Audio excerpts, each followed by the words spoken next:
possibilité que le gouvernement fédéral choisisse d'imposer une taxe sur le carbone a fait réagir à Whitehorse, où se tient la rencontre des premiers ministres des provinces et des territoires.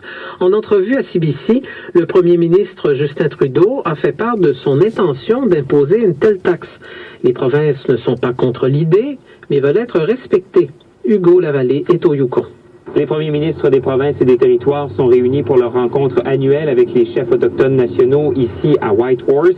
Il est notamment question de cette enquête sur les femmes autochtones assassinées ou portées disparues. Mais en coulisses, il est davantage question de cette idée évoquée par Justin Trudeau. Un peu plus tôt aujourd'hui, à l'antenne de la CBC, il n'a pas exclu l'idée d'imposer une taxe uniforme partout au Canada sur le carbone. M. Trudeau qui dit donc qu'il est essentiel pour la prospérité du Canada de réconcilier l'économie et l'environnement. Il dit également que les provinces sont d'accord pour mettre de l'avant des mesures qui vont aller en ce sens.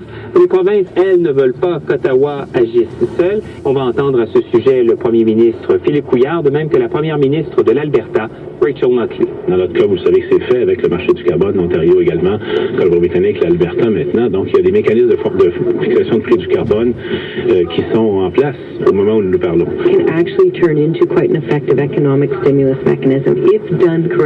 On sent bien donc une certaine ouverture de la part de l'Alberta, mais pas à n'importe quel prix. Il faut dire que ces discussions ont cours alors que ces derniers mois, il y a eu plusieurs débats au sein de la Fédération sur l'opportunité de construire de nouveaux oléoducs. Tous ne partagent pas la même opinion sur cet enjeu. Ici Hugo Lavallée, Radio-Canada, Whitehorse. Une entente de principe est intervenue entre la direction et les syndiqués du chantier naval Davie à Lévis. L'accord sera soumis aux travailleurs vendredi après-midi et le syndicat ne fera aucun commentaire d'ici là. L'accord de principe qui avait été conclu précédemment avait été rejeté dans une proportion de 91%. Les syndiqués exigeaient un rattrapage salarial plus important. L'agence responsable du transport en commun en Ontario, Metrolinx, se plaint de nouveau des retards de Bombardier dans la livraison des voitures de train d'essai à Waterloo, dans le sud-ouest de la province. Elle n'exclut pas des poursuites contre le constructeur. Annie Poulain. Après les tramways de Toronto, c'est au tour des trains légers d'accuser des retards. 14 de ces véhicules ont été achetés par la région de Waterloo, qui a déjà repoussé l'ouverture de sa nouvelle ligne à 2018 en raison des délais de livraison.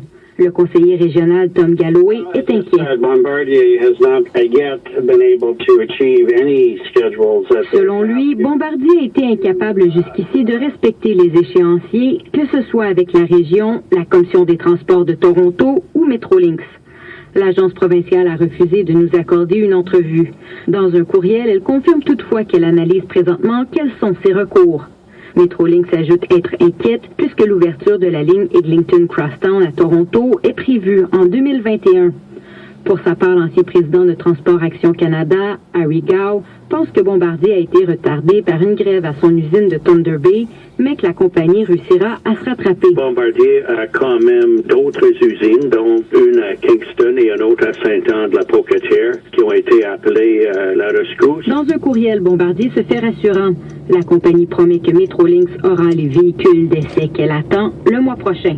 Ici Annie Poulain, Radio-Canada, Toronto.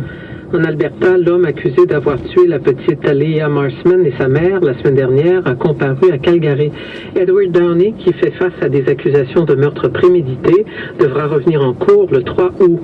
Son avocat craint qu'il soit jugé sur la place publique plutôt que devant le tribunal en raison des nombreuses informations qui ont circulé sur lui dans les médias. La mère, Sarah Bailey, a été retrouvée morte dans son appartement le 11 juillet. Les autorités ont repéré le corps de sa fille 3 jours plus tard dans une zone rurale. Leurs funérailles auront lieu demain. Le nombre de grands requins blancs en Afrique du Sud a atteint un niveau critique, si bien que l'espèce est vouée à disparaître si rien n'est fait pour assurer sa survie.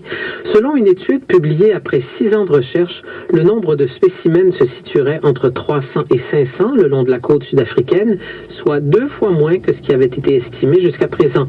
L'étude attribue le déclin des requins blancs principalement à la chasse, à la pêche et à la pollution. Voilà, c'était les informations. Bonne soirée.